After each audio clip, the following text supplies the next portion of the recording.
दोस्तों नमस्कार। सामान्य अध्ययन के लिए ये हमारा क्रैश कोर्स चल रहा है। आपके जितने भी परीक्षाएं होनी है UP triple S C UP P S C सब में ये जीएस का जो जीएस के ये वीडियोस हैं वो काम आएंगे। इसके पहले मैं आपको बता देना चाहता हूँ, आप बृहद कोर्स अगर संपूर्ण कोर्स करना चाहते हैं, किसी भी एग्ज़ाम की तैयारी आप कर रहे हैं तो अनअकैडमी लर्निंग ऐप पे आपके लिए उपलब्ध है। आप सब्सक्रिप्शन वहाँ पे ले सकते हैं। 1 महीने से लेकर 24 महीने तक का सब्सक्रिप्शन है। फ़ायदा ये होगा कि इसमें आपको एक विषय ही कई टीचर से पढ़ने का मौका मिलेगा, पहली बात। दूसरी बात है कि आप रेफरल कोड यूज़ करते हैं मेरा UD10, ये UD10 रेफरल कोड है, तो आपको 10% फीस में डिस्काउंट मिल जाता है। फीस वैसे ही बहुत कम रखी है अनअकैडमी ने, पूरे 2 वर्ष की 9100 फीस है मात्र। और आपको एजुकेटर्स मिलते हैं अच्छे, जो सिलेबस की संपूर्ण तैयारी A to Z तैयारी करवाते हैं आपको। और आप वहाँ पर चूज़ कर सकते हैं, विकल्प आपके पास बहुत मौजूद हैं, तो आप अवश्य ये लाभ लें। और कोई अन्य जानकारी इससे संबंधित लेनी हो तो हमारे जो नंबर है, व्हाट्सअप नंबर 9453775039 पे संपर्क करके पूछ सकते हैं। बहुत बहुत धन्यवाद। चलिए शुरू करते हैं। स्वागत है दोस्तों आपका टारगेट सिविल सर्विसेज है। हूँ मैं, थोड़ी तबीयत ठीक नहीं है मेरी, इसलिए वीडियोस को का जो है लेंथ थोड़ा कम हो रहा है, क्वेश्चंस कम हम पुटअप कर पा रहे हैं। लेकिन 2-3 दिन में जब ठीक हो जाएंगे पूरी तरह तो थोड़ा स्पीड में चलेंगे और कॉन्सेप्चुअल वीडियोस फिर आनी शुरू होंगी। आपका पर्यावरण पे एक बहुत महत्वपूर्ण वीडियो मैं ले आना चाहता हूँ। कुछ लंबा रहेगा लेकिन उसमें पूरा आपका यूपीएससी से लेकर के निचले स्तर तक की जो भी परीक्षा आप देंगे सबके लिए कॉन्सेप्ट और फैक्ट सब उस वीडियो में रहेगा। डिस्क्रिप्शन बॉक्स में तमाम लिंक हैं, उनको आप ज्वाइन कर लीजिए, जहाँ पर वीडियो और PDF वगैरह मैं शेयर करता रहता हूँ। इसके अलावा यदि कोई डाउट हो तो आप हमको दिए गए व्हाट्सएप नंबर पर संपर्क कर सकते हैं। अभी हम इतिहास और भूगोल का लेकर चल रहे हैं, इसको समाप्त करने के बाद फिर अर्थव्यवस्था, राज्यव्यवस्था, और इस तरह से फिर साइंस पे आएंगे, तो धीरे धीरे आपका पूरा कंप्लीट हो जाएगा। पीसीएस के एग्ज़ाम को टारगेट करके हम चल रहे हैं, लेकिन अन्य एग्ज़ाम्स भी आपके इससे सध जाएंगे। तो कौन सी गर्म जलधाराएं हैं, गर्म जलधाराएं और ठंडी जलधाराएं, और कौन से महासागर में कौन सी धाराएं बहती हैं गर्म ठंडी, ये आपको पढ़ना ही पढ़ना है, प्री और मेंस दोनों के लिए। मुख्य परीक्षा 2018 में एक प्रश्न ही सीधा पूछ लिया था कि अटलांटिक महासागर की प्रमुख जलधाराओं का नाम लिखें।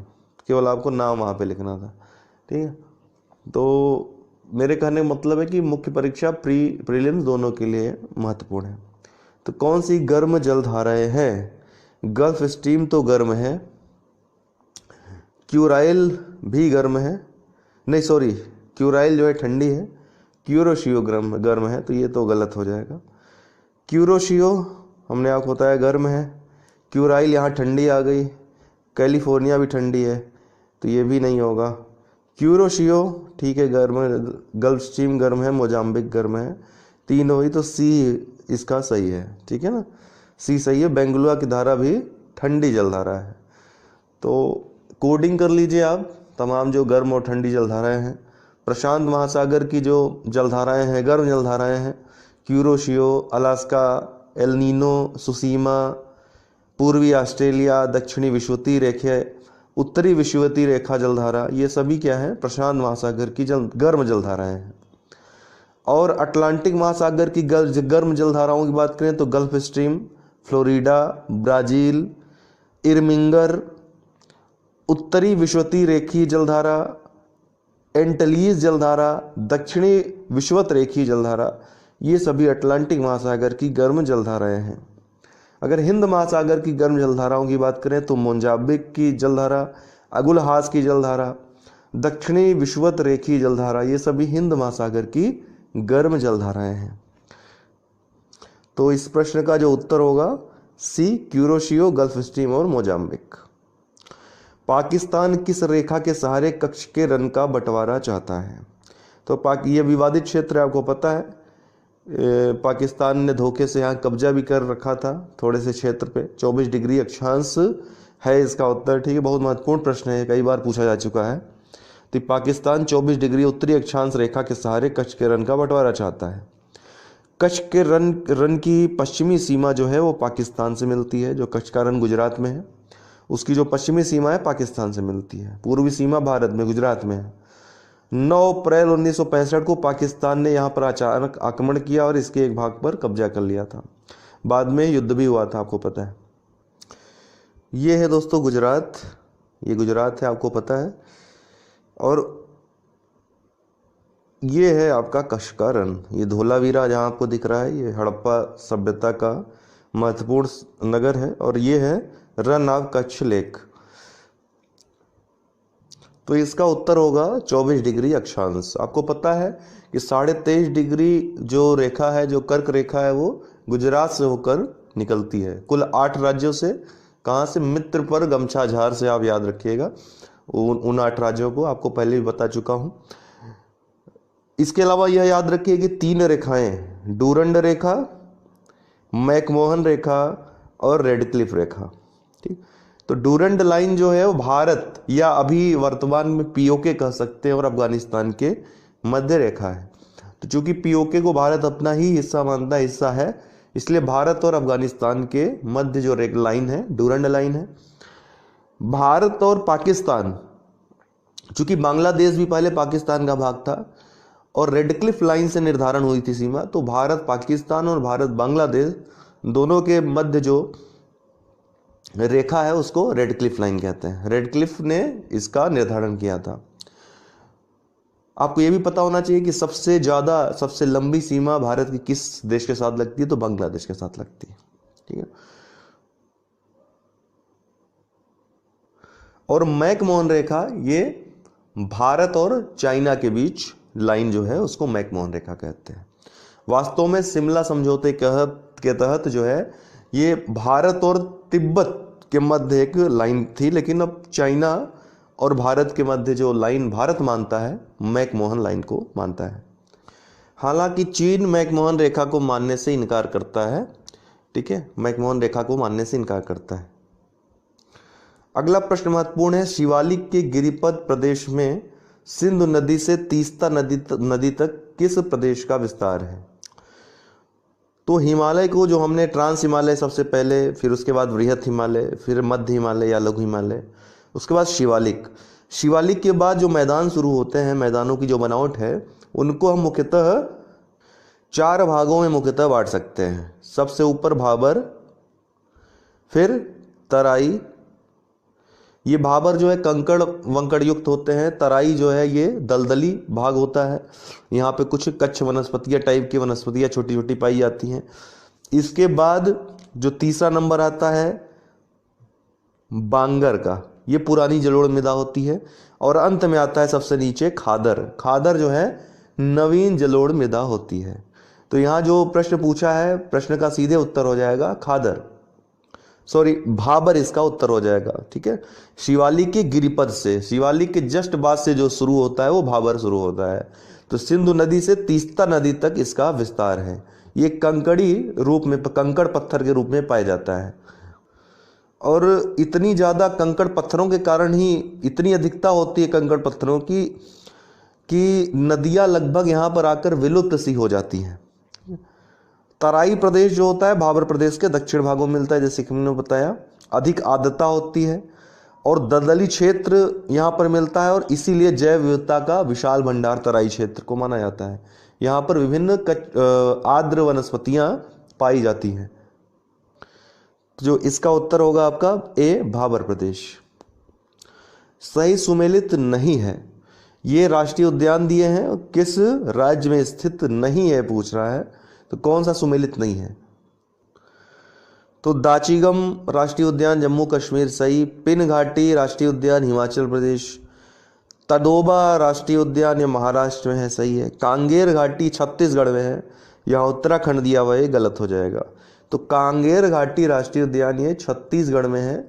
यहीं पर राणा चार्ल्स डार्विन नाम का एक मेढक पाया जाता है, बहुत ही फेमस है। राणा चार्ल्स डार्विन उसका नाम रखा गया है प्रजाति का, तो यहीं पर पाया जाता है। एक बार प्रश्न आ भी चुका है। तो कांगेर घाटी छत्तीसगढ़ में है, उत्तराखंड में नहीं है। पूर्व से पश्चिम सही क्रम क्या होगा? ये विभिन्न चोटियां हैं, पूर्व से पश्चिम सही क्रम पूछ रहा है।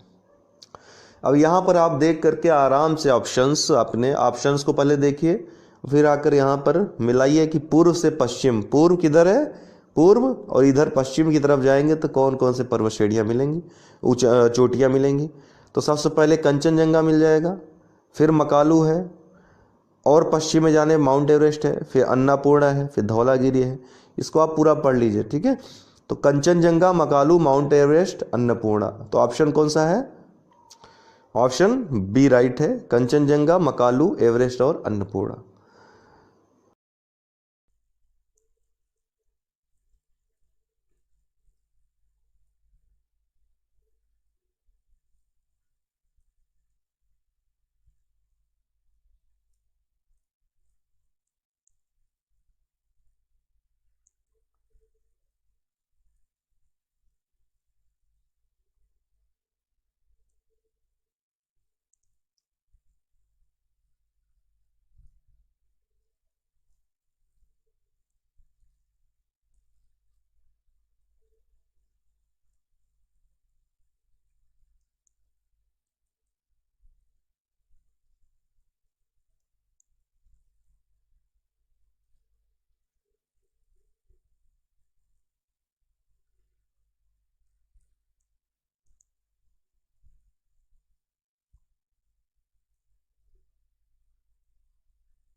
एक बार आवाज चेक कर लेते हैं।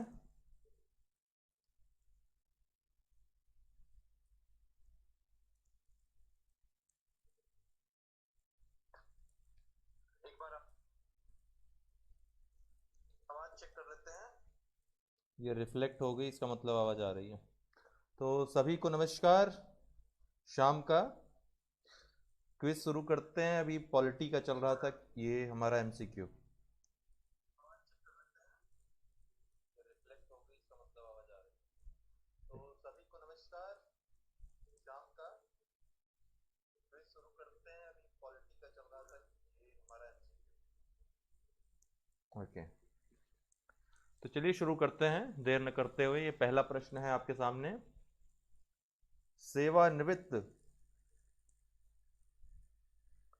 सेवानिवृत्त होने के पश्चात सर्वोच्च न्यायालय के न्यायाधीश वकालत कर सकते हैं।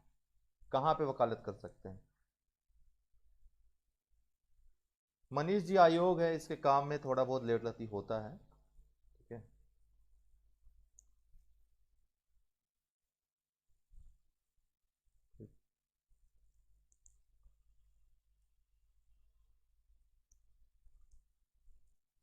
ठीक है, किसी भी न्यायालय में नहीं कर सकते हैं।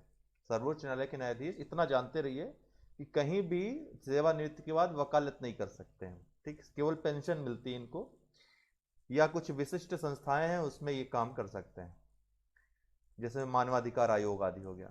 निम्न में से किन किन को पद से हटाए जाने की प्रक्रिया समान है? अर्थात जो प्रक्रिया अपनाई जाती है हटाए जाने की, इनमें से किसकी किसकी समान है? इसका उत्तर बताएं।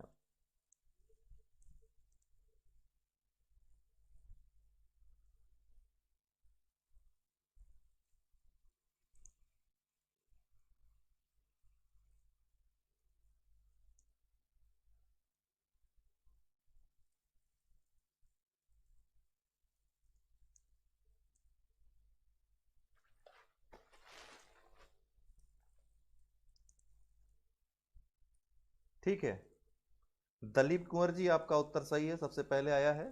1 और 2, सर्वोच्च न्यायालय के न्यायाधीश और मुख्य निर्वाचन आयुक्त। मुख्य निर्वाचन आयुक्त जो होता है वो सर्वोच्च न्यायालय के न्यायाधीश के समान ही उसकी योग्यता होनी चाहिए, आपको पता होगा। तो मुख्य निर्वाचन आयुक्त और सर्वोच्च न्यायालय के न्यायाधीश दोनों को हटाने की समान प्रक्रिया है। भारत के राष्ट्रपति को हटाने की अलग प्रक्रिया है, महाभियोग की जो प्रक्रिया है राष्ट्रपति के लिए वो अलग है। तो 1 और 2 इसका उत्तर होगा। भारतीय मुख्य चुनाव आयोग तथा सर्वोच्च न्यायालय के न्यायाधीशों को पद से हटाने का तरीका एक समान है। इनको केवल 2 आधारों, सिद्ध कदाचार और असमर्थता के आधार पर ही हटाया जा सकता है। इनको संसद के प्रत्येक सदन द्वारा अपनी कुल सदस्य संख्या के बहुमत तथा उपस्थित एवं मतदान करने वाले सदस्यों के 2/3 बहुमत से पारित प्रस्ताव द्वारा हटाया जा सकता है। अर्थात विशेष बहुमत द्वारा हटाया जाता है। जबकि राष्ट्रपति के लिए दोस्तों ध्यान रखिएगा, दोनों सदनों में जो है पूर्ण बहुमत से हटाया जा सकता है, अन्यथा नहीं है। पूर्ण बहुमत क्या होता है? वहां उपस्थित से मतलब नहीं होता, वहां पर कुल संख्या से मतलब होता है, अर्थात सदन की कुल संख्या का जो पूर्ण बहुमत होगा, 2/3 बहुमत, उससे ही राष्ट्रपति को हटाया जा सकता है। इसीलिए राष्ट्रपति को हटाने की प्रक्रिया अति जटिल है भारत में। तो इसका जो उत्तर होगा वो मुख्य चुनाव आयुक्त और सर्वोच्च न्यायालय। निम्नलिखित में से कौन सही सुमेलित नहीं है? ये विभिन्न उच्च न्यायालय हैं, कहाँ स्थापित हैं, तो कौन सा इसमें सही नहीं है? आपको जितने उच्च न्यायालय हैं 25 के 25, उनका स्थान जरूर पता होना चाहिए कि उनका मुख्यालय कहाँ पर है। जैसे अपने उत्तर प्रदेश का तो इलाहाबाद में है उच्च न्यायालय।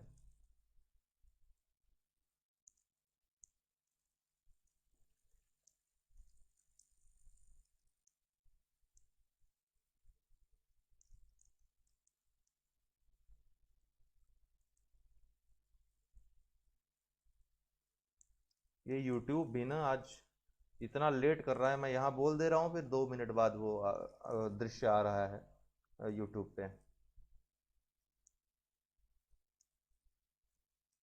इंटरव्यू और भी चीज़ों का चल रहा है भाई, 16 जून से भी चल रहेगा, प्रवक्ता का इंटरव्यू चल रहा है। वो सभी जितने साक्षात्कार होने वाले हैं सबके लिए ही है। हालांकि रिजल्ट तो आएगा ही, अभी कुछ काम चल रहा है उस पर।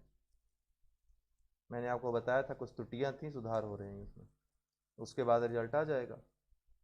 ठीक है, इसको काफ़ी लोग उत्तर नहीं दे पा रहे हैं, इसका मतलब। ठीक है, राजा योगी का उत्तर सबसे पहले आया, सबसे सही उत्तर है मध्य प्रदेश का जो उच्च न्यायालय है वो जबलपुर में स्थित है। उच्च न्यायालय कहाँ स्थित है? जबलपुर में। बाकी तीनों का, कर्नाटक का बेंगलुरु है, राजस्थान का जोधपुर में है, केरल का एर्नाकुलम में है। संविधान असाधारण परिस्थितियों में राष्ट्रपति को राज्यपाल के कृत्यों के निर्वहन हेतु बंद कर सकता है, किस अनुच्छेद के तहत?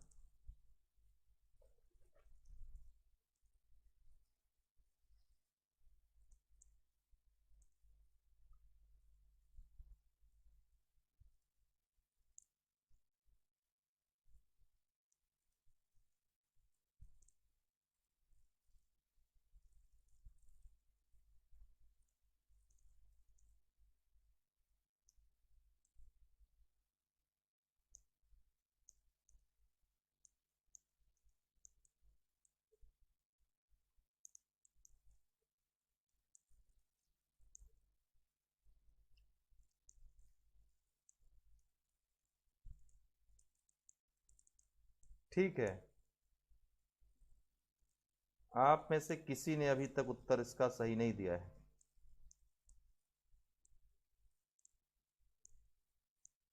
अच्छा, विवेक जी ने दिया है। विवेक सिंह, आपका उत्तर सही है, अनुच्छेद 160 के तहत। अनुच्छेद 162 में क्या है? राज्य का जो कार्यपालिका शक्ति है उसके विस्तार के बारे में है। अनुच्छेद 165 में राज्य का जो महाधिवक्ता होता है उसके बारे में प्रावधान है। अनुच्छेद 310 संघ या राज्य सेवाओं से संबंधित प्रावधान करता है। अनुच्छेद 160 जो है ये राष्ट्रपति को असाधारण परिस्थितियों में, आकस्मिक परिस्थितियों में राज्यपाल के कृत्यों के निर्वहन हेतु शक्ति देता है। तो इसका होगा ए उत्तर।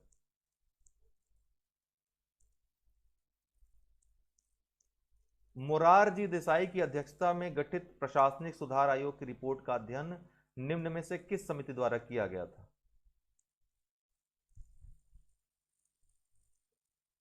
मोरारजी देसाई की अध्यक्षता में गठित जो दो प्रशासनिक सुधार आयोग बने अभी तक, एक मोरारजी देसाई की अध्यक्षता में, दूसरा वीरप्पा मोइली की अध्यक्षता में 2005 में। तो मोरारजी देसाई की अध्यक्षता में जो गठित प्रशासनिक सुधार आयोग की रिपोर्ट का अध्ययन किस समिति के द्वारा किया गया था?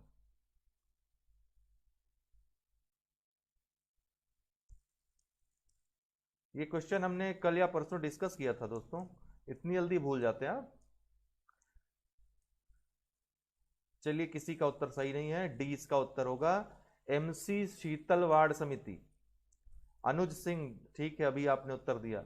एमसी शीतलवाड़ समिति बनी थी 1966 में, जो आयोग, प्रशासनिक सुधार आयोग ने अपनी संस्तुति दी थी, मोरारजी देसाई की अध्यक्षता में। इसी पर विचार करने के लिए, इस रिपोर्ट का अध्ययन करने के लिए शीतलवाड़ समिति शीतलवाड़ साहब की अध्यक्षता में बनी थी। ठीक है। एक क्षेत्र पंचायत का क्षेत्र निर्धारित किया जाता है किसके द्वारा? जो क्षेत्र पंचायत होता है, 3 पंचायतें होती हैं, ग्राम पंचायत, क्षेत्र पंचायत और जिला पंचायत। वर्तमान में जो त्रिस्तरीय प्रणाली है पंचायतों की, इसमें जो क्षेत्र पंचायत है उसका जो क्षेत्र है उसका निर्धारण किसके द्वारा किया जाता है? राज्य चुनाव आयोग द्वारा, राज्य सरकार द्वारा, मंडल के आयुक्त द्वारा या जनपद के जिलाधिकारी द्वारा? बहुत अच्छा प्रश्न है।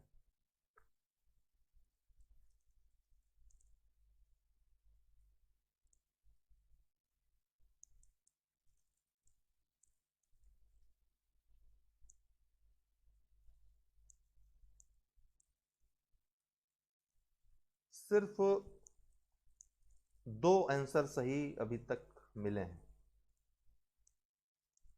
कंफ्यूजन बहुत है आप लोगों को। चलिए ठीक है, आज क्लियर हो जाएगी। राज्य सरकार द्वारा किया जाता है, ध्यान रखिएगा। ये राज्य सरकार द्वारा, अजय कुमार जी सबसे पहले उत्तर आपका आया। राज्य सरकार के द्वारा क्षेत्र पंचायत के जो क्षेत्र है उसका निर्धारण किया जाएगा, इसका कितना क्षेत्र होगा किसी क्षेत्र पंचायत का।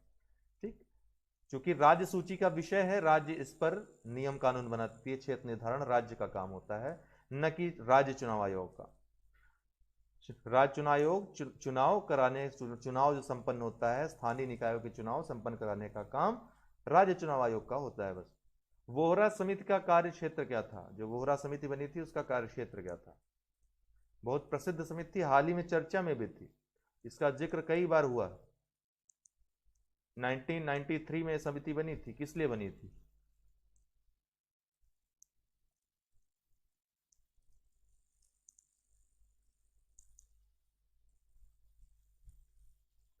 ठीक है, और उत्तर कोई देना चाहे इससे अलग?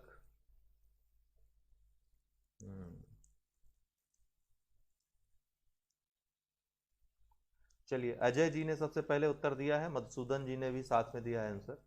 दोनों का 8-12 सेम टाइम है। तो बोहरा समिति का जो कार्यक्षेत्र था, राजनीतिक व अपराधी तत्व जो हैं उनके गठबंधन की साठगांठ की जांच करने के लिए बोहरा समिति बनाई गई थी। सी इसका सही उत्तर होगा। संगठित अपराधियों, माफिया एवं नेताओं के बीच संबंधों की जांच के लिए वर्ष 1993 में बोहरा समिति का गठन किया गया था। पंचायती राज को संवैधानिक स्थिति प्रदान करने की संस्तुति निम्न में से किस समिति द्वारा की गई थी? पंचायती राज को संवैधानिक दर्जा प्रदान करने की संस्तुति जो दी गई थी, किस समिति के द्वारा की गई थी? आपको पता है, ये पीके राव जो समिति है, इसके अलावा बलवंत राय मेहता, अशोक मेहता, एल एम सिंघवी समिति, ये चारों ही पंचायतों संबंधित समितियां हैं। पंचायतों के संबंध में इन्होंने राय दी थी। सबसे पहले बलवंत राय समिति 1957 में, फिर 77 में अशोक मेहता समिति, फिर राव समिति आती 1985 में, और एल एम सिंघवी समिति 1986 में। इनमें से कौन देता है संवैधानिक दर्जा प्रदान करने की संस्तुति? ना, आप लोग गलत हैं। ठीक है, तो अच्छा किया मैंने इस उत्तर को शामिल किया इसमें। ठीक है, एक आदित्य चौधरी जी ने आंसर इसका सही दिया है सबसे पहले। एल एम सिंघवी समिति, मैंने आपको बताया है कि बलवंत राय मेहता ने संवैधानिक दर्जा की डिमांड नहीं की थी। बलवंत राय मेहता ने त्रिस्तरीय जो व्यवस्था है वर्तमान में, इसकी संस्तुति की थी, जो कि त्रिस्तरीय प्रणाली लागू हो गई। लेकिन पंचायतों को संवैधानिक दर्जा प्रदान करने की जो संस्तुति दी थी, एल एम सिंघवी समिति ने दी थी। जबकि राव जो समिति थी, इसने 4 स्तरीय पंचायत की बात की थी, 4 स्तरीय प्रणाली की बात की थी। अशोक मेहता ने द्विस्तरीय प्रणाली की बात की थी। ठीक है, और क्रम भी याद रखिएगा, बलवंत राय, फिर अशोक, फिर राव, फिर एल एम सिंघवी। निम्नलिखित में से किन्हें सर्वोच्च न्यायालय ने मौलिक अधिकार के रूप में मान्यता दी है? मौलिक अधिकार, मूल अधिकार, भाग 3, इसका मतलब है कि भाग 3 के अंतर्गत किसको सर्वोच्च न्यायालय ने मौलिक अधिकार के रूप में मान्यता दी? जी श्वेता जी, सही कह रही हैं।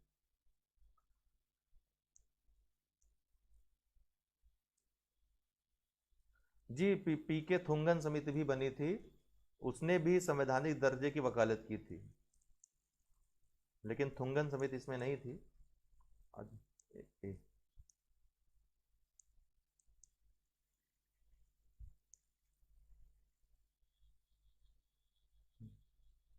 ठीक है, ये आप सभी ने सही उत्तर इसका दिया है, एक दो लोगों को छोड़ करके। आवास का अधिकार और विदेश यात्रा का अधिकार, ये आपका मूल अधिकार के अंतर्गत आता है। ठीक है, आवास का अधिकार, विदेश यात्रा का अधिकार। विदेश यात्रा का अधिकार अनुच्छेद 21 के तहत एक मूल अधिकार है। आवास का अधिकार अनुच्छेद 19 के तहत एक मूल अधिकार है, स्वतंत्रता के अधिकार के अंतर्गत आता है। जबकि समान कार्य के लिए समान वेतन का अधिकार जो है, ये मूल अधिकार में नहीं आता है। ये नीति निर्देशक तत्वों में अनुच्छेद 39 का डी, अनुच्छेद 39 का घ, इसमें समान कार्य के लिए समान वेतन, इन शब्द का प्रयोग किया गया है। निम्नलिखित कथनों पर विचार करें, बहुत गंभीरता से विचार करिएगा, इसके लिए कुछ समय मैं आपको देता हूं, 2 मिनट समय ले लीजिए और पढ़िए इसको कि कौन सा सही उत्तर होगा या कौन से सही उत्तर होंगे।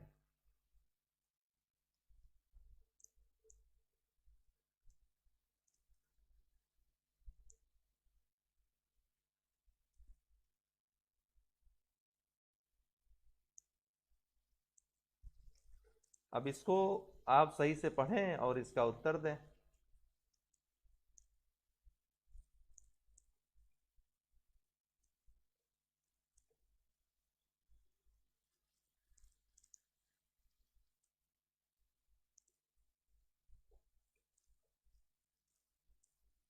क्या हुआ?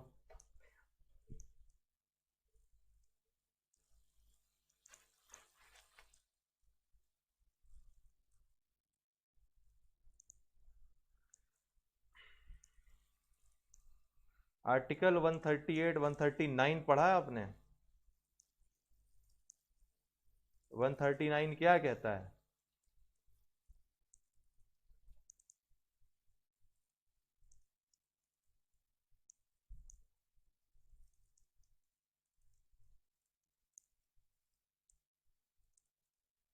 ठीक है, दलीप कुंवर जी ने सबसे पहले उत्तर दिया है, दोनों ही गलत हैं। ठीक है, दोनों गलत हैं। संसद, भारत की उच्चतम न्यायालय संसद के पास अधिकार है कि उच्चतम न्यायालय का जो अधिकारता है उसका विस्तार कर सकती है। ये संसद को अधिकार, संसद विधि बनाकर ऐसा कर सकती है, अनुच्छेद 139 में ये कहा गया है। दूसरा है उच्च, ये तो पहला गलत हो गया। दूसरा है उच्चतम न्यायालय और उच्च न्यायालयों के अधिकारी और सेवक संबद्ध मुख्य न्यायमूर्ति द्वारा नियुक्त किए जाते हैं और न्यायालय का प्रशासनिक व्यय भारत की संचित निधि पर भारित होता है। आपको पता है कि यहां पर अगर सर्वोच्च न्यायालय दिया होता तब ये बात सही हो जाती, लेकिन यहां पर न्यायालय दिया है, तो न्यायालय मतलब कोई भी न्यायालय। तो उच्चतम न्यायालय का जो भार होता है प्रशासनिक व्यय, वो भारत की संचित निधि पर होता है, लेकिन राज्य का जो भार होता है, राज्य के सॉरी उच्च न्यायालय का जो भार होता है, प्रशासनिक व्यय जो होता है, वह राज्य की संचित निधि पर भारित होता है। तो दूसरा भी कथन गलत है। तो पहला दूसरा दोनों ही गलत है, न तो एक न तो दो। कोई डाउट तो नहीं आपको इस प्रश्न में? तो आगे बढ़ते हैं, अगर डाउट हो तो पूछ सकते हैं। निम्नलिखित में से कौन सा कथन असत्य है?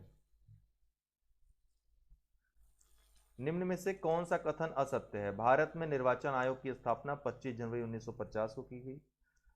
संविधान के भाग 15 के, हाँ ये नियुक्ति संबंधित, उसमें एक और कथन गलत था, इस कथन का एक पार्ट और गलत था।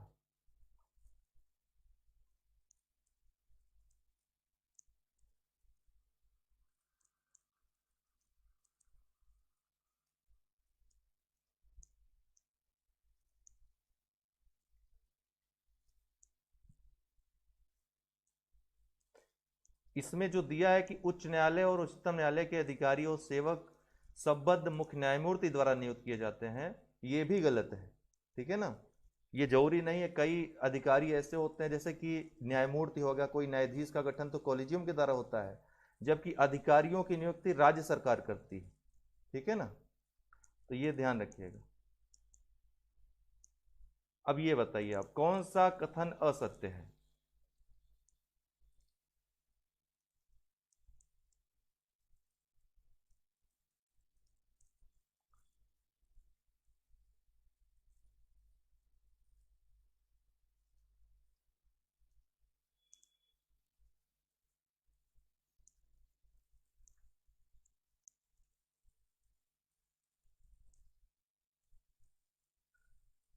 नहीं प्रिंस जी, कमी नहीं कर सकती, ध्यान रखिएगा। विस्तारित कर सकती है प्रयोजनों के लिए, लेकिन कमी नहीं कर सकती, वो मूल ढांचे का उल्लंघन हो जाएगा।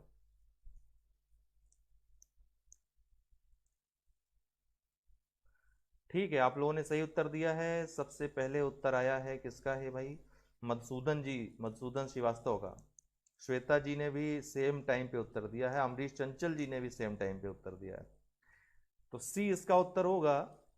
मुख्य चुनाव आयुक्त का जो कार्यकाल होता है 6 वर्ष या 65 वर्ष होता है, इनमें से जो भी पहले प्राप्त हो जाए, 6 वर्ष या 65 वर्ष, 6 वर्ष का कार्यकाल या 65 वर्ष की आयु, इनमें से जो भी पहले प्राप्त हो जाए।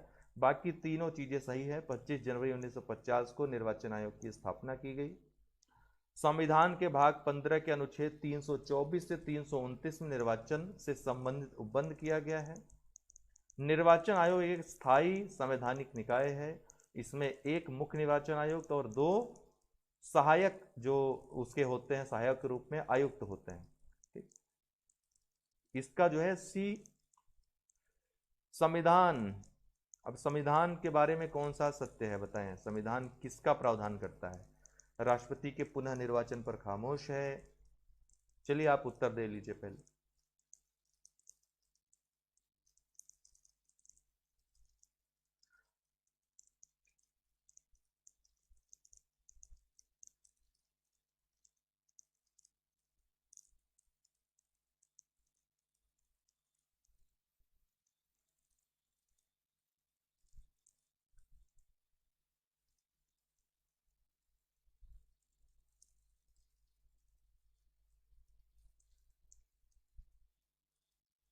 बहुत वेट करा रहा है यार यूट्यूब तो।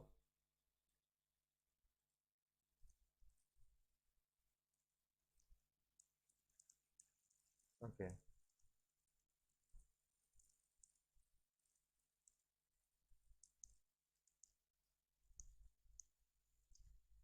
अनुच्छेद 57 पढ़िए। इसके लिए आप लोगों के पास बुक एक रखा करें।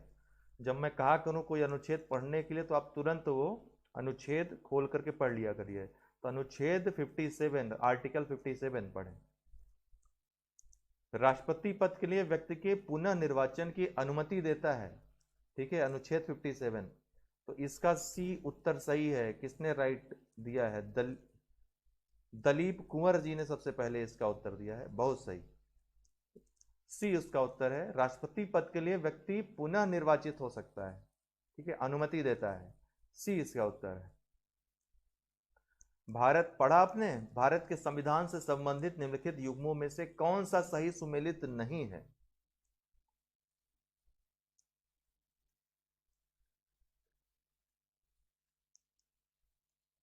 भारत के संविधान से संबंधित निम्नलिखित युग्मों में से कौन सा सही सुमेलित नहीं है?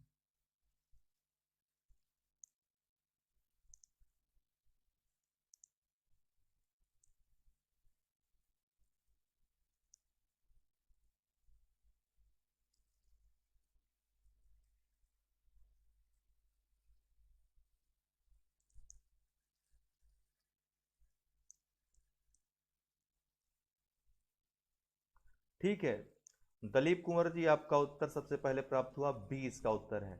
जो वन है, शिक्षा है, ये सब समवर्ती सूची के विषय हैं। सही है। शेयर बाजार ये संघ सूची का विषय है। डाक घर बचत बैंक संघ सूची का विषय है। लोक स्वास्थ्य ये राज्य सूची का विषय है। तो ए, सी और डी सही है, बी वाला गलत है। शेयर बाजार ये संघ सूची का विषय है। त्रिसूचियां कहां पर दी हुई हैं? अनुसूची 7 में। उसमें 3 सूचियां हैं। कौन कौन सी? संघ सूची, राज्य सूची और समवर्ती सूची। संघ सूची पे संघ कानून बनाएगा, राज्य सूची के विषयों पे राज्य कानून बनाएगा। समवर्ती सूची में दोनों बना सकते हैं, लेकिन अगर एक साथ जब ऐसा कभी हो जाए कि एक ही विषय पर दोनों कानून बनाए समवर्ती सूची के विषय पर, तो जो केंद्र का कानून होता है वो प्रभावी हो जाता है राज्य के कानून पर। क्लियर है? आगे बढ़ते हैं। भारत में राष्ट्रीय जल संसाधन परिषद का अध्यक्ष कौन होता है? अभी जल संसाधन मंत्रालय तो नहीं रह गया, जल शक्ति मंत्रालय हो गया है। लेकिन फिर भी इसका उत्तर दीजिए, भारत में राष्ट्रीय जल संसाधन परिषद का अध्यक्ष कौन होता है?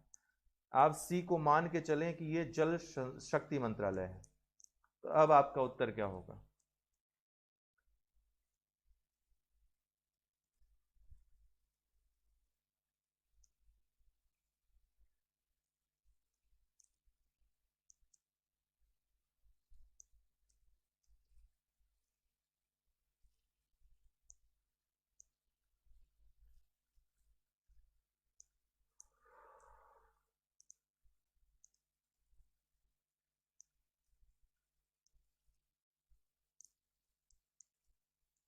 ठीक है,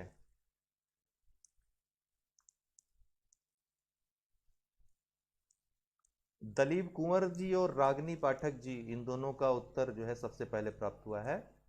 तो प्रधानमंत्री राष्ट्रीय जल संसाधन परिषद के अध्यक्ष होते हैं, ठीक है, पदेन अध्यक्ष होते हैं। विजय जी, आज हम करंट का रामायण वीडियो बना रहे थे, लेकिन वो स्ट्रीमिंग में कुछ प्रॉब्लम हो गई। 2.5 घंटे हमने वीडियो पूरी बनाई, लेकिन वो स्ट्रीम नहीं हो पाई। तो इसलिए हम दोबारा स्ट्रीमिंग करेंगे उसकी कल या परसों में। आपको पहले बता देंगे, नोटिफिकेशन भी आपको पहुंच जाएगा। जय हो स्टडी, ये आप टेलीग्राम पे जाकर के सर्च करिए, जय हो स्टडी, वहाँ टेलीग्राम चैनल है, उसको आप ज्वाइन कर लीजिए, पब्लिक चैनल है। तो जय हो स्टडी आपको मैं बता दूं, अब यहाँ पर तो लिखने का ऑप्शन नहीं है, लेकिन ध्यान रखिएगा, जय हो स्टडी ये चैनल का नाम है, टेलीग्राम चैनल है। आप जो है टेलीग्राम पे जाकर सर्च करिए, नाम चैनल का नाम आ जाएगा, जे करके उसका जो है लोगो लगा होगा, उसको आप ज्वाइन कर लीजिए, नोटिफिकेशन रामायण वीडियो का आ जाएगा, वहीं पर हम पीडीएफ भी दे देंगे आपको। अच्छा विवेक जी, हम नहीं नहीं, आपका तो नहीं दिख रहा था, आपको ऐसा लगा होगा, आजकल यूट्यूब जो है कभी कभी टाइम डायलेशन हो जाता है तो पता नहीं चल पाता है। चलिए आगे देखते हैं। भारत में जल संसाधन परिषद की स्थापना कब हुई थी? तो मार्च 1983 में हुई थी। इसके अध्यक्ष प्रधानमंत्री होते हैं और उपाध्यक्ष केंद्रीय जल संसाधन मंत्री, जो कि अब जल शक्ति मंत्री कहलाता है, वो होता है।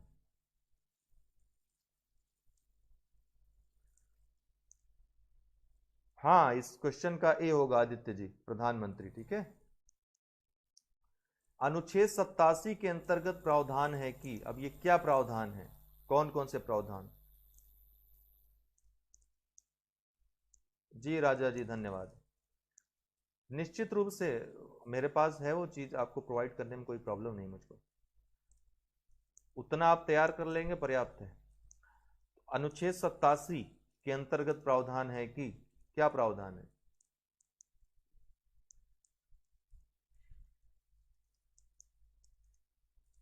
1 2 3 4 में करके आंसर दीजिएगा, जो आपको लगे, 1 2 3 1 2। अब थोड़ा सा ये गहन अध्ययन करें इसका।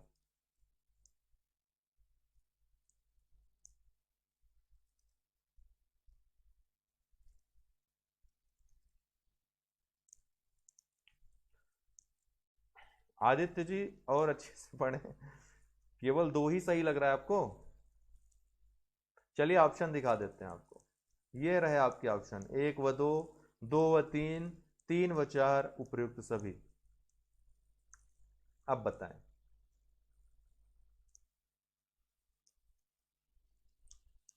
इनमें से कौन कौन से सही हैं? एक से अधिक सही है, ये तो तय हो गया, तो कौन कौन से सही है?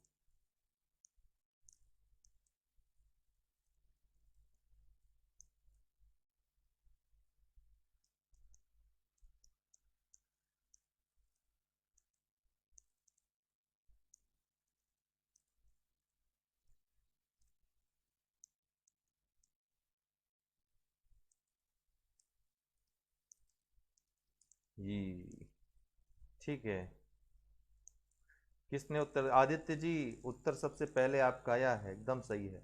2 और 3, राष्ट्रपति जो पहला है क्यों गलत है बताता चलता हूं मैं, एक एक पे डिस्कशन कर देता हूं। अनुच्छेद 87 उठाकर देखिए, उसमें लिखा हुआ है कि राष्ट्रपति संसद के संयुक्त अधिवेशन को संबोधित करेगा, लेकिन ये कहीं नहीं लिखा हुआ है कि सदन के सदस्यों की इस अवसर पर उपस्थित रहना होगा।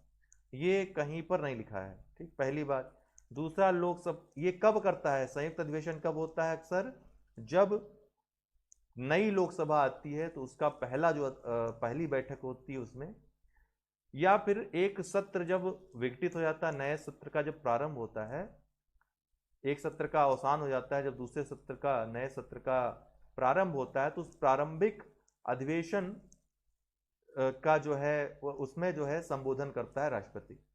राष्ट्रपति का अभिभाषण होता है, उस पर चर्चा होती है, राष्ट्रपति के अभिभाषण से संबंधित मुद्दों पर चर्चा होती है। तो पहला और चौथा ये नहीं दिया हुआ स्पष्ट रूप से, इसका जो उत्तर होगा दूसरा और तीसरा होगा।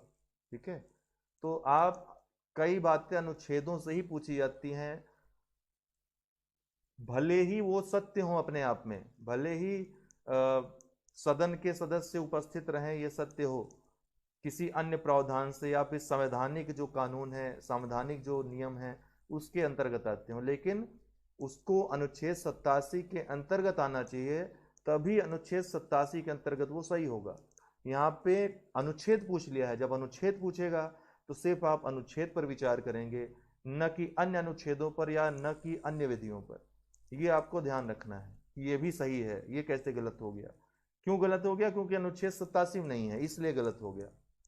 अनुच्छेद 87 पूछा है तो अनुच्छेद 87 के इर्द गिर्द ही आपको रहना है, इससे बाहर के दायरे में नहीं निकलना है। ये आपको लिमिट दे देता है, कोई अनुच्छेद पूछ लिया तो वो लिमिट कर दिया उसकी। अब इससे आगे आपको नहीं सोचना है, उतना ही सोचना है जितना इस अनुच्छेद में। तो 2 और 3 इसका उत्तर होगा बी। कोई डाउट? भारतीय संविधान के अंतर्गत निम्नलिखित में से कौन सा मूल कर्तव्य नहीं है? तो कौन सा मूल कर्तव्य नहीं है? गुड इवनिंग, देर से आए विदेश जी। चलिए कोई नहीं, बैक करके देख लीजिएगा, अपलोड तो हो ही जाएगा ये।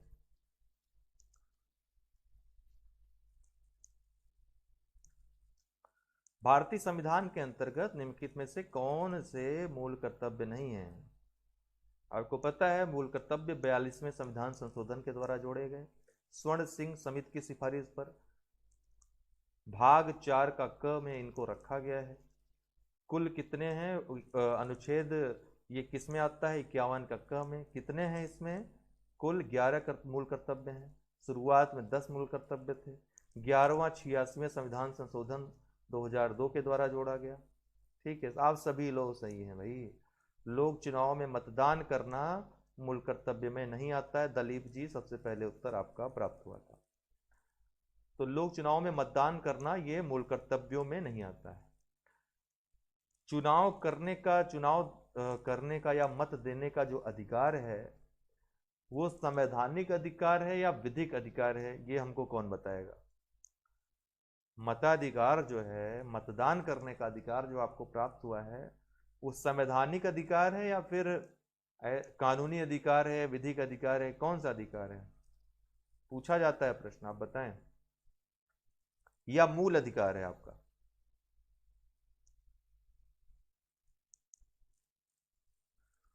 लोअर 2 2016, लोअर 2019 वाले दे नहीं पा रहे हैं, जिसके लिए ये लगे थे। चेयरमैन गायब हो गए हैं। स्थिति बहुत खराब है यूपी TSS की। वहाँ के लोगों से पूछिए, वहाँ के किसी RO या किसी SO वगैरह से, तो बेचारा रोता है।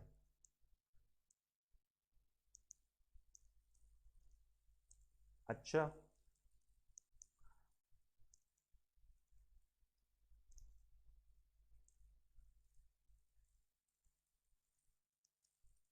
संवैधानिक क्यों नहीं भाई? विधिक अधिकार है, संवैधानिक क्यों नहीं है?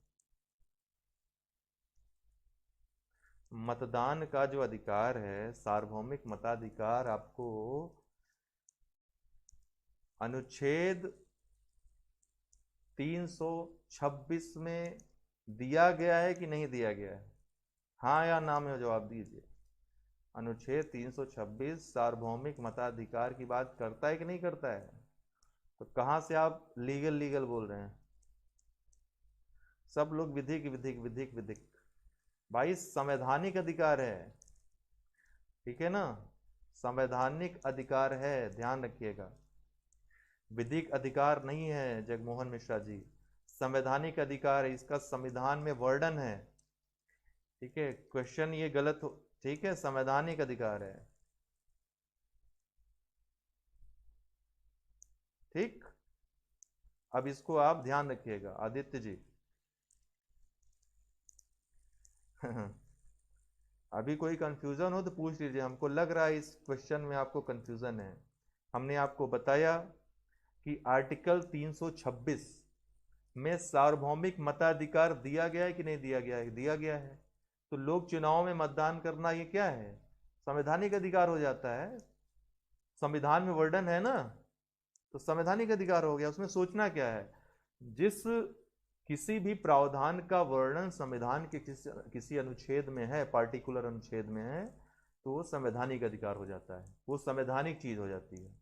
किसी संस्था का वर्णन संविधान के किसी अनुच्छेद में है तो वो संवैधानिक संस्था हो जाती है। तो कॉन्स्टिट्यूशनल है, ये लीगल नहीं है। इसमें आप अंतर नहीं करें, गलत हो जाएगा। नई यूपीपीएससी ने भी यही माना है, संवैधानिक ही माना है। ठीक है, वो विधिक पहले माना था, बाद में गलत होकर संवैधानिक मान दिया था। ये बहुत पहले की बात है, 2012 या 13 की बात है।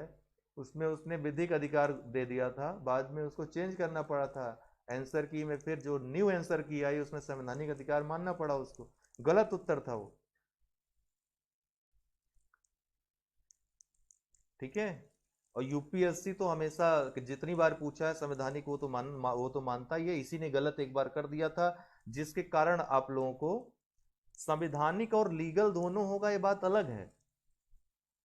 लेकिन संवैधानिक है तो संविधान जो है लीगल के ऊपर आ जाता है ना। आपके लीगल राइट्स के ऊपर संवैधानिक अधिकार होते हैं।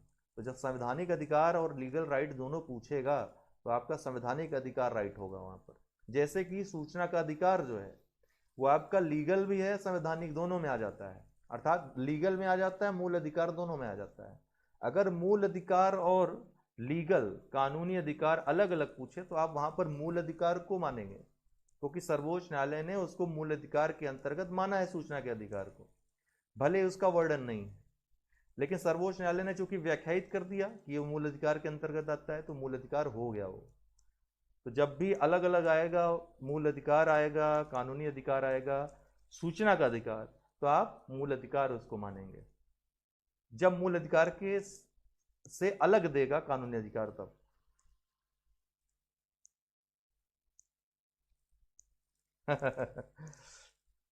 आदित्य,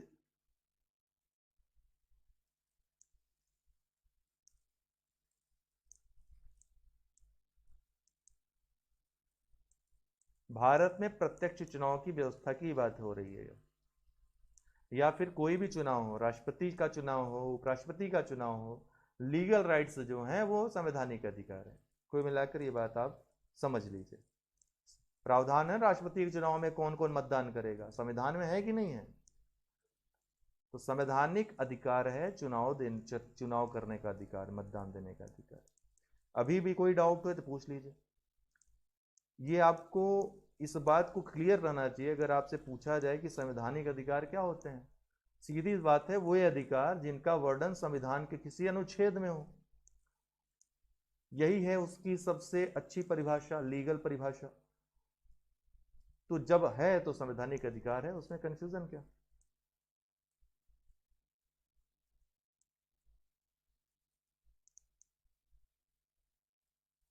अगर दोनों एक साथ दे देता है तो बात अलग है।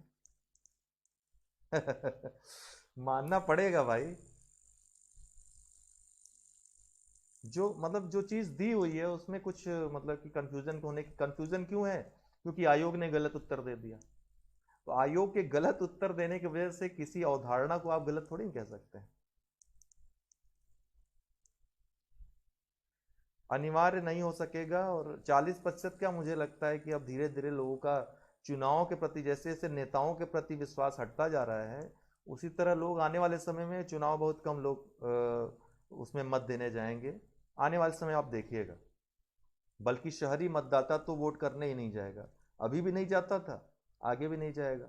रिश्तेदार नातेदार कोई खड़ा हो जाए तो बात अलग है।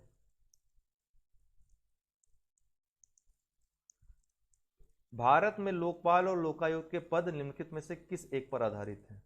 तो आसान प्रश्न है।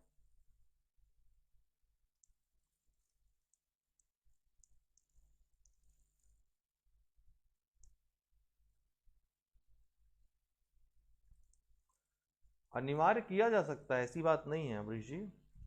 अनिवार्य करने पे बात भी चल रही है, लेकिन अनिवार्य कर देने पर लोग फिर सुप्रीम कोर्ट, हाई कोर्ट करने लगेंगे, दुनिया भर का ड्रामा शुरू हो जाएगा, जबरदस्ती कर रही सरकार।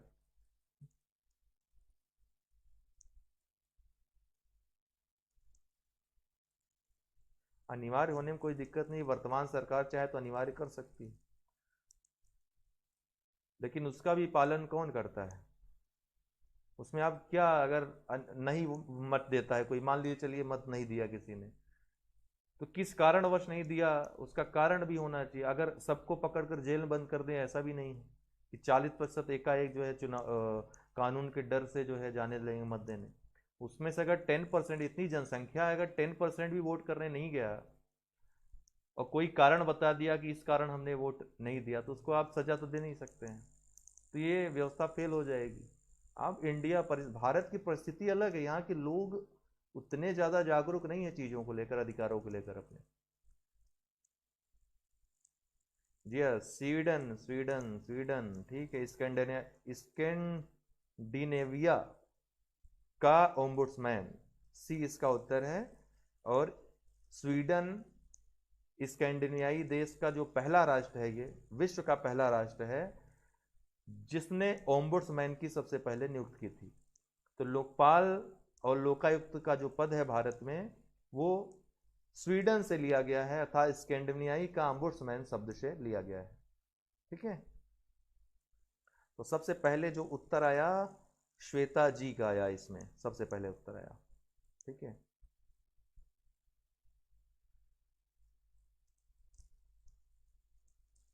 निम्नलिखित में, अब ये देखिए कुछ बातें आपको बता दूं मैं अमरीश चंचल जी, अगर हम ये चर्चा करें कि मूल ढांचे का उल्लंघन होगा ऐसा कर देने पर, ये बात सिर्फ सुप्रीम कोर्ट ही निर्धारित कर सकता है, क्योंकि जो चीज़ मूल ढांचे में अभी तक परिभाषित नहीं है, मूल ढांचे की परिभाषा कौन करता है? सर्वोच्च न्यायालय करता है।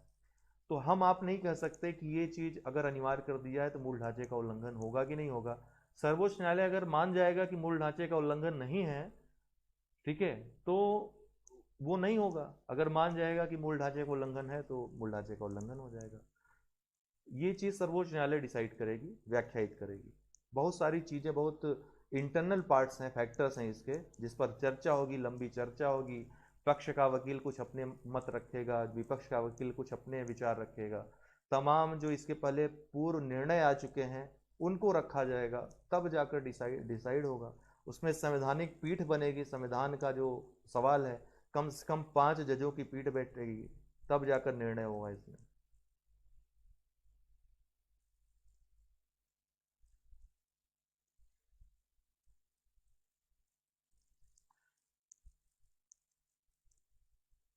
श्वेता जी, आपका उत्तर बिल्कुल सही है।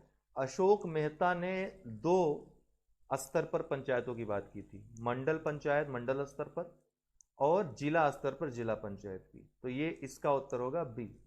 आपके जनरल नॉलेज के भी सही है, बहुत लोग ग्राम पंचायत और जिला पंचायत समझते हैं, क्षेत्र स्तरीय पंचायत को नहीं। लेकिन अशोक मेहता ने जो द्विस्तरीय पंचायत प्रणाली की बात, पंचायत 2 तरह के पंचायतों की बात की।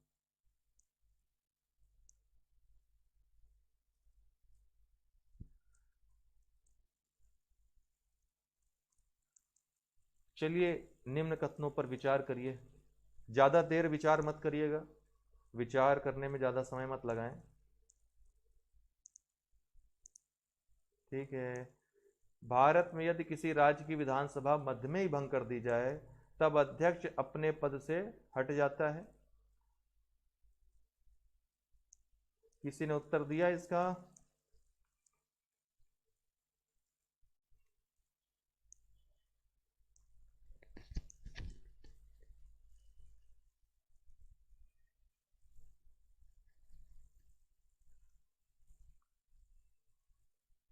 आदित्य चौधरी जी, 4 स्तरीय पंचायत कहाँ पे भाई?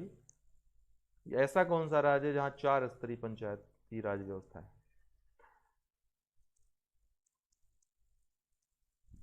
वहीं होगी जहां पर जिनका जो है, जैसे कि कुछ राज्यों के लिए विशेष उपबंध किए गए हैं, जैसे कश्मीर के लिए था, हटा लिया गया, नागालैंड आदि में कुछ राज्य है जिनके लिए विशेष उपबंध है, वहां पर जनजातीय क्षेत्रों के लिए अलग तरह की व्यवस्था चलती है, वो बात अलग है।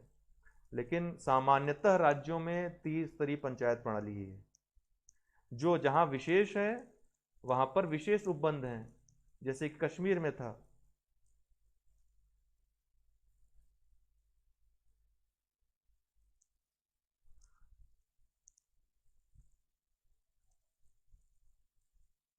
ठीक है, आप सभी का उत्तर लगभग सही है।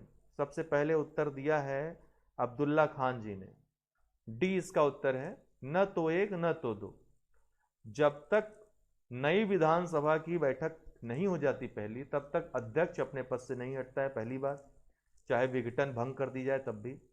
दूसरा है कि यह उपाध्यक्ष को अपना इस्तीफा देता है, न कि राज्यपाल को। तो पहला और दूसरा दोनों ही गलत है, डी इसका उत्तर होगा। सूची फर्स्ट को सूची सेकंड के साथ सुमेलित कीजिए तथा नीचे दिए गए कूट का प्रयोग करके सही उत्तर चुनिए।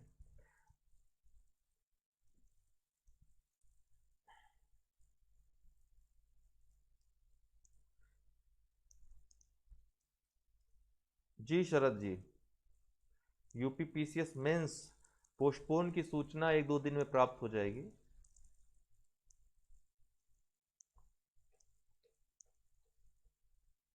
यूपीएससी वाले मिले थे ना पर 4-5 दिन पहले जाकर के, जब कैलेंडर आया था, इंटरव्यू जिनका था, तो अध्यक्ष ने बोल दिया था कि हम कैलेंडर चेंज कर देंगे, तो चेंज हो जाएगा आजकल में, उनका इंटरव्यू है।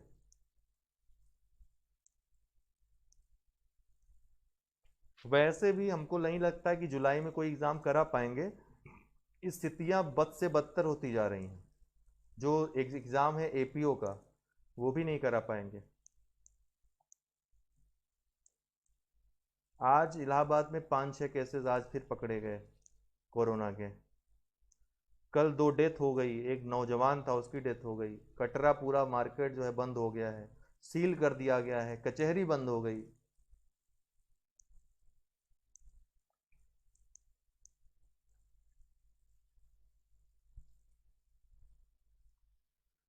मेंस 2019 ये अगस्त में आपका बात चल रही है कराने की। कब कराएंगे वो डिसाइड होते ही, डेट डिसाइड होते ही, चूंकि और भी इनकी परीक्षा है, बीईओ वाली है, उसके लिए भी डिप्लॉयमेंट करना है, सेंटर वगैरह लेना है इनको, तो किस डेट को परीक्षा कराएंगे वो ये डिसाइड होते ही आपका आ जाएगा।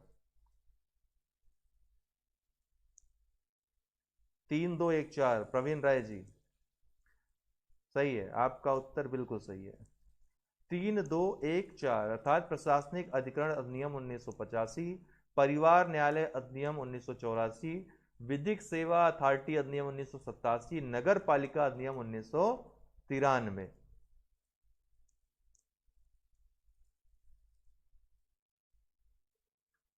तो जो इसका उत्तर होगा वो 3214 होगा, 3214 होगा। यूपी स्पेशल वीडियो कल दे देंगे, 100% कल हम यूपी स्पेशल वीडियो दे देंगे, उतना देख लीजिएगा। जी अब्दुल्ला जी, आप सही कह रहे हैं। अभी सुनने में आया कि कटरा में बहुत ही गंभीर स्थिति बन गई है, पूरा बंद कर दिया गया, ब्लॉक कर दिया गया चारों तरफ से। अच्छा, जिला कर बहुत प्यारा प्रश्न है ये, आपके इंटरव्यू में भी आ सकता है। विजय कृष्णा जी, जय हो स्टडी चैनल में आप जाइए, वहां पर मैं दे दे रहा हूं करंट रामायण वीडियो और पीडीएफ दोनों कल। ठीक है यूसुफ जी। जिला कलेक्टर किस अधिकारी के अधीन कार्य करते हैं, पता है आपको?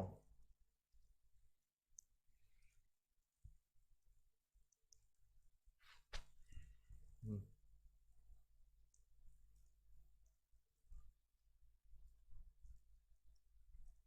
अभी बताएं। अच्छा,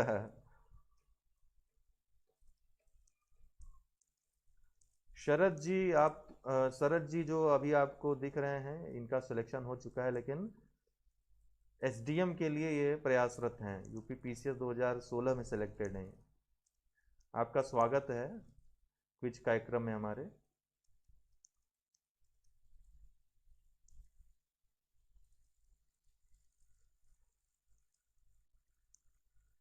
हम्म संभागायुक्त, ठीक है, आपका उत्तर सही है।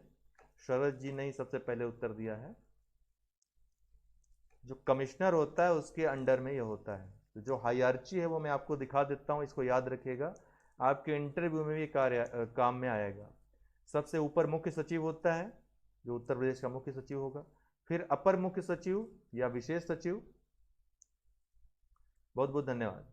फिर प्रमुख सचिव, फिर कमिश्नर, जो मंडल कमिश्नर होता है, प्रत्येक मंडल का एक कमिश्नर होता है। कमिश्नर के अंडर में जो जिले होंगे उनके जिला कलेक्टर आएंगे। जिला कलेक्टर के अंडर में डिप्टी कलेक्टर, जिसकी आप तैयारी कर रहे हो, और उसके बाद तहसीलदार आएंगे। तो ये हायरार्ची होती है, इसको आपको याद रखना है।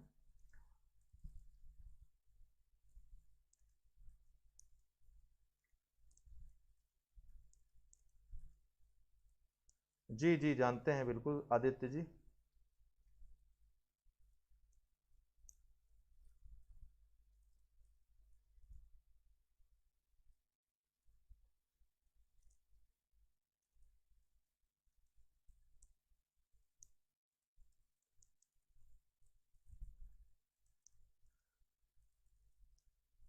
बहुत लोगों को हम जान गए हैं इस फील्ड में आने के बाद। उनका भी सिलेक्शन हो चुका है डिप्टी एसपी पद पे। पहले पढ़ाते थे, शिक्षण का कार्य करते थे। ठीक है ना। भारत के किस प्रधानमंत्री के मंत्रिमंडल में 2 व्यक्ति उप प्रधानमंत्री थे?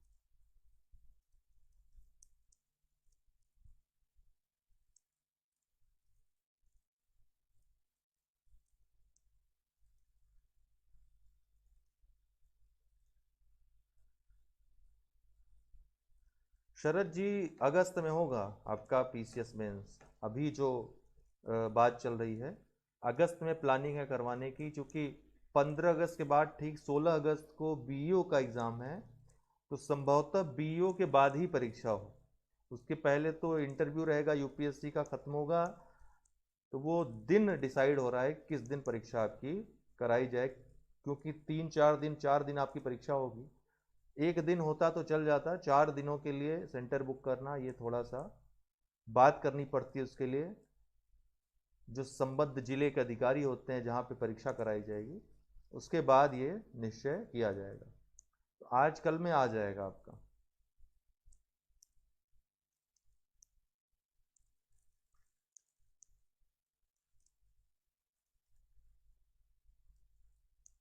ठीक है, आप सभी का उत्तर सही है। मुरारजी देसाई, विजय कृष्णा जी, सबसे पहले आपका उत्तर प्राप्त हुआ था। तो मुरारजी देसाई के कार्यकाल में 2 व्यक्ति उप प्रधानमंत्री थे। कौन कौन थे वे? मुरारजी देसाई बंबई राज्य के 1952 से 1956 के अवधि तक मुख्यमंत्री थे। बाद में मार्च 1977 में देश के पहले गैर कांग्रेसी प्रधानमंत्री बने, तथा इनके समय में चौधरी चरण सिंह और जगजीवन राम, बाबू जगजीवन राम, ये 2 उप प्रधानमंत्री थे।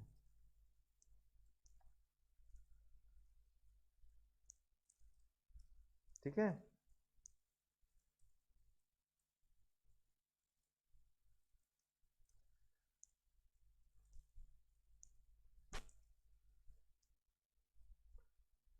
हायरार्ची, अच्छा ठीक है, हम वरीयता पे और जितने डिपार्टमेंट्स हैं, बहुत सारे क्वेश्चन हैं आपके, एक श्रृंखला शुरू कर देते हैं पदों की। तो कल आरओ पर एक हमारा लेक्चर आएगा, ठीक है, दिन में किसी टाइम वीडियो आएगा, आप लोग नोटिफिकेशन देख लीजिएगा। संभवतः ये 4 या 5 बजे शाम को मैं वीडियो बनाऊंगा। उसमें आरओ के बारे में कंप्लीट बता दूंगा, क्या हायरार्ची है, कहाँ तक प्रमोशन होता है, कार्य क्या होते हैं, बाकी सारी चीज़ें।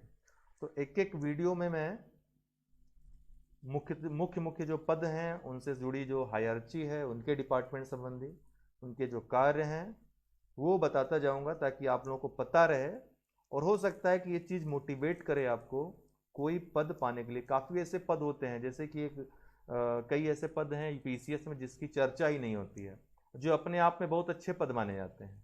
तो उन सभी पदों के बारे में आप जानिए अच्छी तरीके से कि क्या स्कोप्स हैं उसमें, काफ़ी अच्छा लगेगा आपको। यूपीएससी के भी जो पद हैं उसके बारे में भी चर्चा करेंगे, तो वो हायरार्ची के अंतर्गत ही आ जाएंगे। तो उस पर हम कल से एक कुछ विशेष शुरू करेंगे आपके लिए। ठीक है, तो आज के लिए इतना ही। बहुत बहुत धन्यवाद। सुबह का परीक्षा खबरी हमारा वीडियो जो है वो देखना ना भूलें।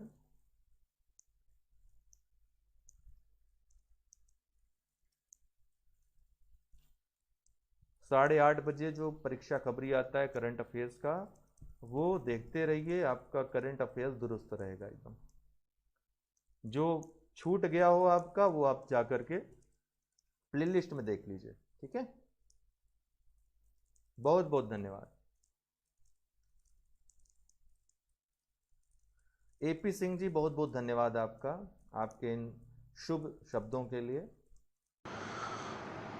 दोस्तों, आपको बताना चाहता हूं कि अनअकैडमी लर्निंग ऐप पर आप प्लस कोर्सेज सब्सक्रिप्शन ले सकते हैं। चाहे आप यूपी पीएससी की तैयारी की किसी भी एग्ज़ाम की तैयारी कर रहे हो, खंड शिक्षा अधिकारी, आरओ, यूपी पीसीएस या यूपी ट्रिपल एससी में लेखपाल या फिर अन्य जो वैकेंसीज आती हैं ग्रुप सी की, सब इंस्पेक्टर यूपीएसआई की तैयारी, मतलब कोई भी तैयारी आप उत्तर प्रदेश की कर रहे हैं या फिर यूपीएससी करना चाहते हैं, बीपीएससी करना चाहते हैं, एमपीपीएससी करना चाहते हैं, राजस्थान भी, मतलब कुछ भी आप यहाँ पे एनडीए करना चाहते हैं, जो भी आप A to Z कोर्स करना चाहते हो, सब्सक्रिप्शन यहाँ पर ले सकते हो। यहाँ पर सब्सक्रिप्शन का आपको दिया रहेगा प्लस सब्सक्रिप्शन, जैसे UP PSC, UP triple SC का सब्सक्रिप्शन लेना हुआ तो वहाँ पर जितना भी है आपको सब्सक्रिप्शन चार्जेस हैं वहाँ पर लिखे मिल जाएंगे। कंटिन्यू करने पे आपको यहाँ पर रेफरल कोड डालने के लिए आएगा और रेफरल कोड में आपको UD10 यूज़ करना है। आप 1 साल या 2 साल या जितनी मंथ की आप लेना चाहते हो ले सकते हो, सब्सक्रिप्शन आपके ऊपर है। उतने समय के लिए वो मतलब वो जैसे आप UP PSC, UP triple SC subscription ले रहे हैं तो ये आपकी सीट रिजर्व हो जाती है। कोई भी क्लास, लाइव क्लास आई हुई या फिर आने वाली, वो आप ले सकते हैं।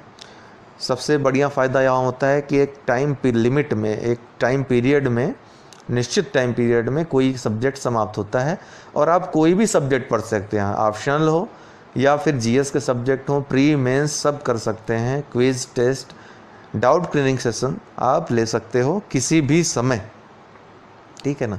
तो ये आप चाहें तो ले सकते हैं। UD10 ये रेफरल कोड यूज़ करना मत भूलिएगा, क्योंकि तब आपको 10% डिस्काउंट मिल जाएगा, छूट मिल जाएगी आपको जो मूल्य रहेगा उसमें भी। और 1 वर्ष 2 वर्ष के आप सब्सक्रिप्शन चार्जेस अगर देखें तो 2 वर्ष का सब्सक्रिप्शन चार्ज लेना आपके लिए बहुत ही सही पड़ रहा है, सस्ता पड़ रहा है। तो आप जब भी लीजिए 2 वर्ष का लीजिए, मेरा ये सजेशन आपके लिए रहेगा। तो जो लोग ले चुके हैं ऑलरेडी वो हमको 9453775039 पे संपर्क कर लें, ठीक है। हम आपको इसके बारे में कोई भी अगर डाउट होता है तो हम आपको बताएंगे। बाकी अगर कोई आपके डाउट्स हों तो आप हमको बता सकते हैं। फ़िलहाल आज के लिए बहुत बहुत शुक्रिया, बहुत बहुत धन्यवाद।